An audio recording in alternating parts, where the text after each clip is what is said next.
Mata kuliah Hukum Pidana dengan dosen Ibu Profesor Dr. Hajah Henir Nuraini SHMH dan asisten dosen Dr. Randy Aridayandi SHMH. Sebelum masuk kepada pembahasan, kami akan memperkenalkan diri terlebih dahulu. Nama saya Ayutri Afrilianti. Fauzia Rusman. Syarifah Muzna Al-Jufri. Imelia Destri Milenia Sumarna. Eka Fitriani. Siti Devi Hayrinisa. Fajar Ardiansyah Krisna. Muhammad Alwan Faizi. Fadil Ilham Subianto. Sultan Jihad Fadlur Rahman. Okta Kubin Samra. M. Ilham Juliansyah. Misbahul Badriawan. Pembahasan mengenai bab 6 yaitu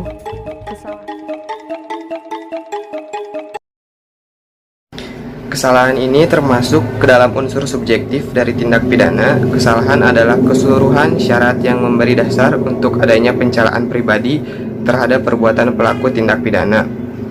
Dalam arti yuridis dibagi menjadi dua, yaitu satu, kesengajaan atau dolus atau offset, yang kedua, kealpaan atau kulpa. Jika dalam arti sempit, kesalahan sama dengan kealpaan. Adapun menurut beberapa pendapat, arti kesalahan salah satunya kesalahan menurut Metzger. Dia mengatakan kesalahan adalah keseluruhan syarat yang memberi dasar untuk adanya pencelaan pribadi terhadap si pelaku tindak pidana. Kemudian arti kesalahan dalam hukum pidana. Dalam hukum pidana, kesalahan memiliki 3 pengertian, yaitu yang pertama, kesalahan dalam arti yang seluas-luasnya yang dapat disamakan dengan pengertian pertanggungjawaban dalam hukum pidana. Di dalamnya terkandung makna dapat dicelanya atau fair with barheit si pelaku atas perbuatannya. Jadi apabila dikatakan bahwa orang yang bersalah melakukan sesuatu tindak pidana, maka itu berarti bahwa ia dapat dicela atas perbuatannya. Dan yang kedua, kesalahan dalam arti bentuk kesalahan atau school form yang berupa satu, kesengajaan atau dolus atau offset dan lain sebagainya, atau kedua, kealpaan, kulpa dan lain sebagainya. Ketiga, kesalahan dalam arti sempit ialah kealpaan atau kulpa seperti yang disebutkan di atas. Pemakaian istilah kesalahan dalam arti ini sebaiknya dihindarkan dan digunakan saja istilah kealpaan.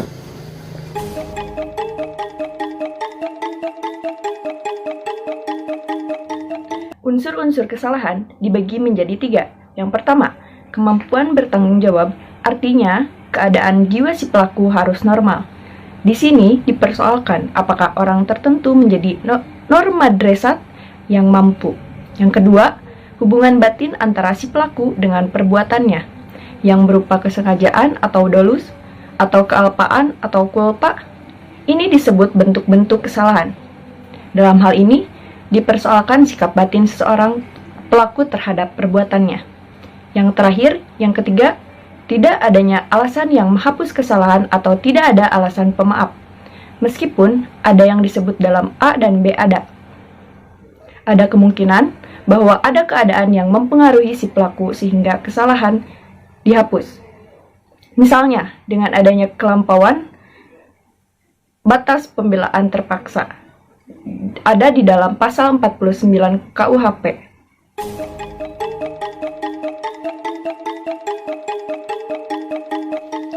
Dalam KUHP tidak ada definisi tentang kesengajaan, tetapi dalam MVT kesengajaan diartikan dengan menghendaki dan mengetahui atau willen and witten. Jadi dikatakan sengaja apabila pelaku menghendaki apa yang dilakukannya dan mengetahui perbuatan yang akan dilakukannya, yaitu atas dasar itu pelaku mempunyai kehendak untuk mewujudkan atau wild theory unsur-unsur dari rumusan undang-undang. Selain itu, pelaku juga menghendaki akan akibat yang timbul, atau pelaku juga sudah mendapat membayangkan foretelling teori akan akibat yang nanti timbul. Perbedaan kedua teori ini dalam hal akibat dari keadaan yang menyertai, walaupun dalam praktek penggunaan teori ini sama. Corak dan bentuk. 1. Kesengajaan dengan maksud. Bertujuan, Object als oogmerk atau dolus directus. Untuk mencapai tujuan, yaitu bentuk kesengajaan yang paling sederhana, di mana perbuatan pelaku ditujukan untuk menimbulkan perbuatan yang dilarang, dan pelaku menghendaki perbuatan tersebut beserta akibatnya. Contoh, A menempeleng B dengan maksud agar B merasa sakit dan kapok untuk tidak berbohong lagi. 2. Kesengajaan dengan sadar kepastian atau keharusan. Object met zekerheid bewustzijn. Dalam hal ini, perbuatan menimbulkan dua akibat, yaitu 1. Akibat yang memang dituju oleh si pelaku, yaitu dapat berupa delik sendiri atau dilakukan sendiri dengan dapat berupa penyertaan atau deelneming. 2. Akibat yang tidak dikehendaki tetapi merupakan keharusan dalam mencapai tujuan, sehingga akibat ini pasti terjadi atau timbul. 3. Kesengajaan dengan sadar kemungkinan atau bersyarat. Dolus eventualis atau noodwaar delik object. Ada keadaan tertentu yang semula mungkin terjadi, kemudian benar-benar terjadi. Contohnya, Ares Quechtart di kota Huizen, negeri Belanda.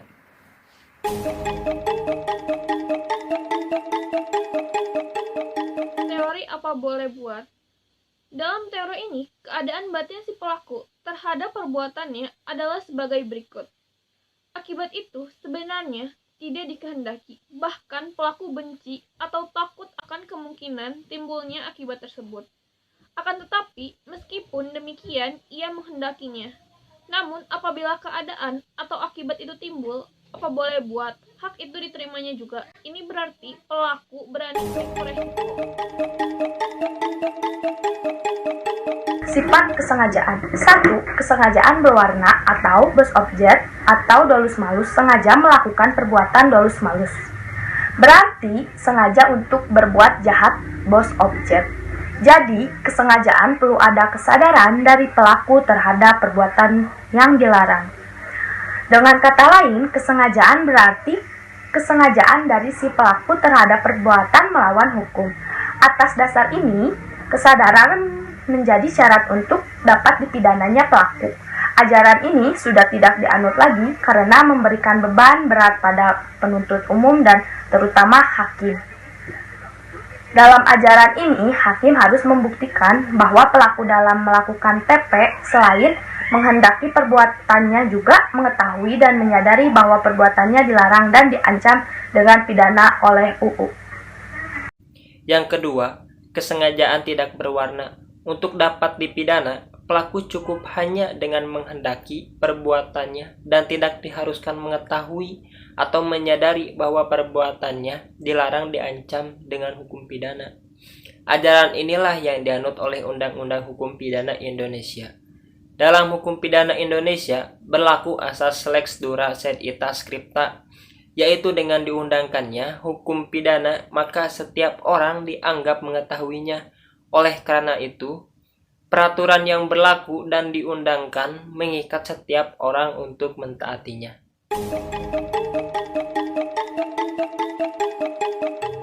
Pembagian atau jenis-jenis kesengajaan.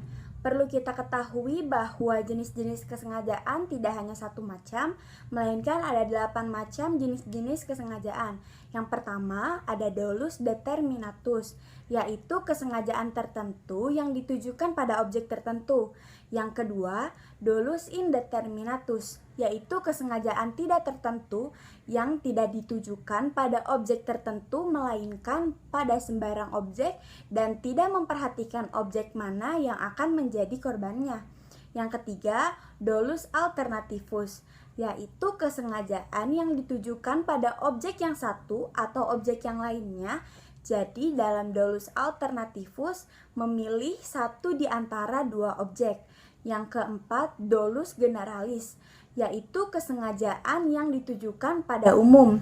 Yang kelima, Weber's dolus generalis, yaitu kesengajaan yang ditujukan pada objek tertentu tetapi untuk mencapai tujuan itu dilakukan lebih dari satu perbuatan.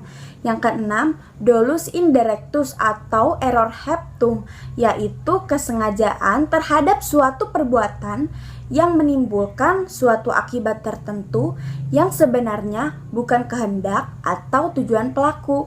Yang ketujuh, dolus premediatus adalah kesengajaan yang direncanakan lebih dahulu. Yang kedelapan atau yang terakhir, dolus repentinus atau dolus impetus, disebut juga Hastamut dalam bahasa Jerman, yaitu kesengajaan yang merupakan kebalikan dari dolus premediatus, yaitu kesengajaan yang timbul dengan sendirinya. Kekeliruan, kesesatan, dan salah kira atau juga bisa disebut dengan dwelling, ignorance, dan mistake. Disebut juga tidak sengaja, dan keadaan batin seperti ini dinamakan juga kesesatan, kekeliruan, dan salah kira. Kesesatan dapat dibedakan menjadi 6, yaitu 1. Kesesatan peristiwa atau ventilage dwelling atau mistake of faith, dan juga error pasti. Yang kedua yaitu kesesatan hukum atau res dwelling atau mistake of law dan error luris. 3 yaitu kesesatan atau kekeliruan orang atau juga bisa disebut dengan error in persona. Yang keempat yaitu kekeliruan objek atau error in objecto. Yang kelima, penyimpangan sasaran atau aberratio ictus atau juga off dwelling. Yang keenam yaitu delik putatif.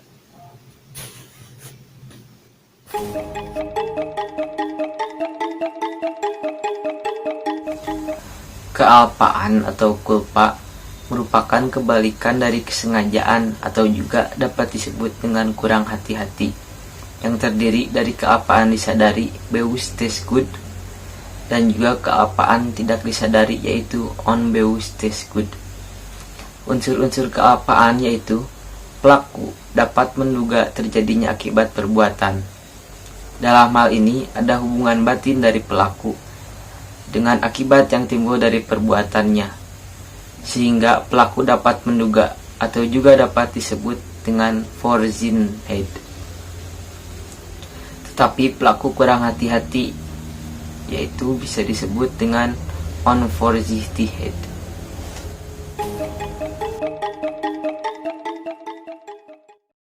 Bentuk-bentuk kealpaan. 1. Culpalata atau Merkelischuld atau Groveschuld, yaitu kealpaan berat. Yang kedua ada culpalevis atau culpalevissima atau Leichtschuld, yaitu kealpaan ringan.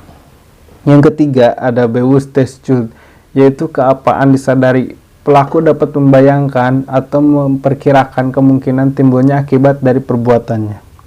Yang keempat ada Unbewusstschuld, yaitu pelaku tidak dapat membayangkan akibat yang mungkin timbul dari perbuatan yang dilakukannya.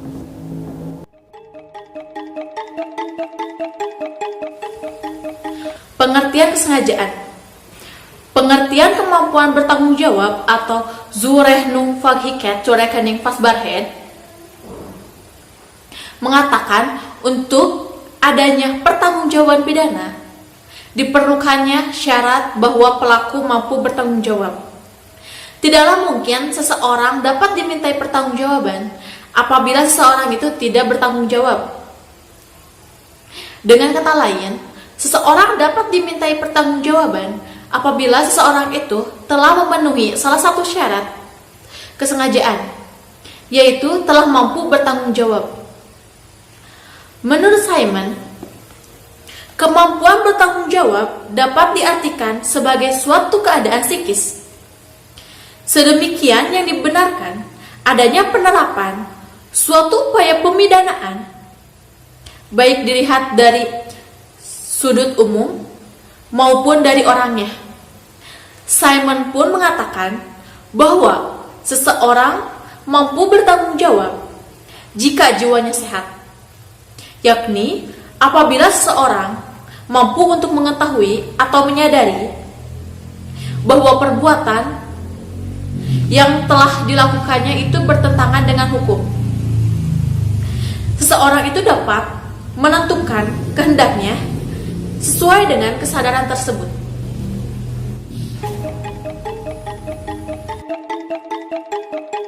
Kemampuan bertanggung jawab, yaitu keadaan batin atau jiwa seseorang yang sehat dan normal ketika melakukan tindak pidana. Cara menentukan kemampuan bertanggung jawab, yaitu yang pertama, sistem deskriptif atau menyatakan. Yang kedua, sistem normatif atau menilai. Yang ketiga, sistem deskriptif normatif atau gabungan dari 1 dan 2.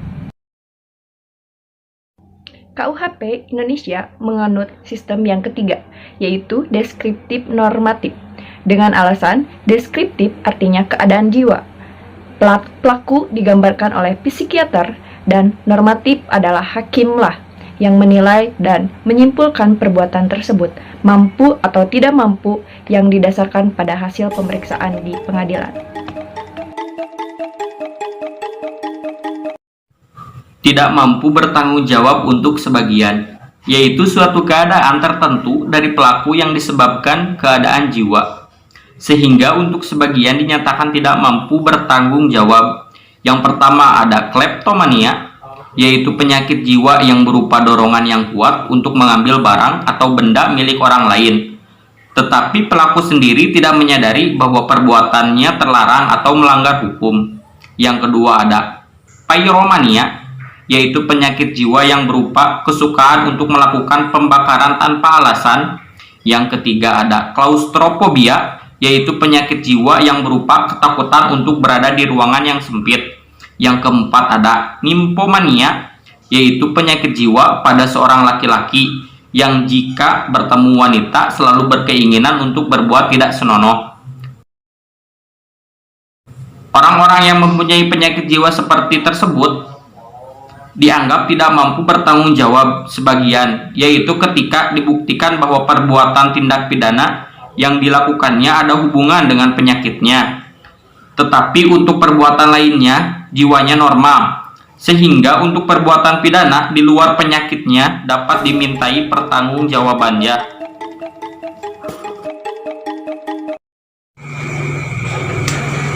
Keadaan mabuk atau intoxication drunkenscape. Di Indonesia bukanlah kebiasaan masyarakat secara umum, yang berbeda dengan di Eropa dan Amerika. Jadi untuk perbuatan mabuk harus ada alasan dan latar belakang yang jelas. Dalam hal pelaku melakukan mabuk secara sengaja supaya berani dan tidak malu dalam melakukan kejahatan adalah termasuk kesengajaan dan dapat dipertanggungjawabkan segala konsekuensi dan akibat dari perbuatannya. Jadi bukan alasan pemaaf atau penghapus pidana. Atas dasar itu harus dilihat batas mampu dan tidak mampu bertanggung jawab.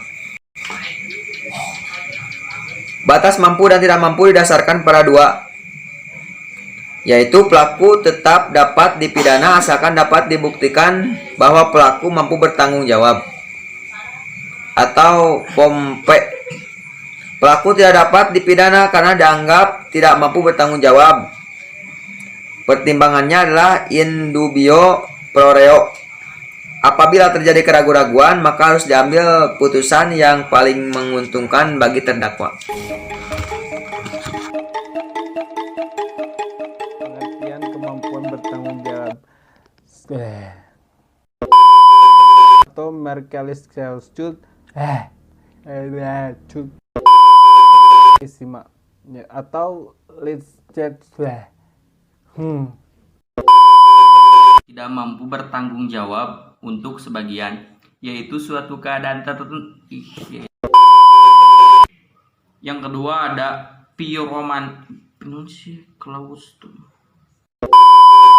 Unsur-unsur kesengajaan. Di sini Nah, di sini dipersoalkan apakah orang tertentu bisa disebut dengan error in persona. Yang keenam, 何?お前はもう死んでいる。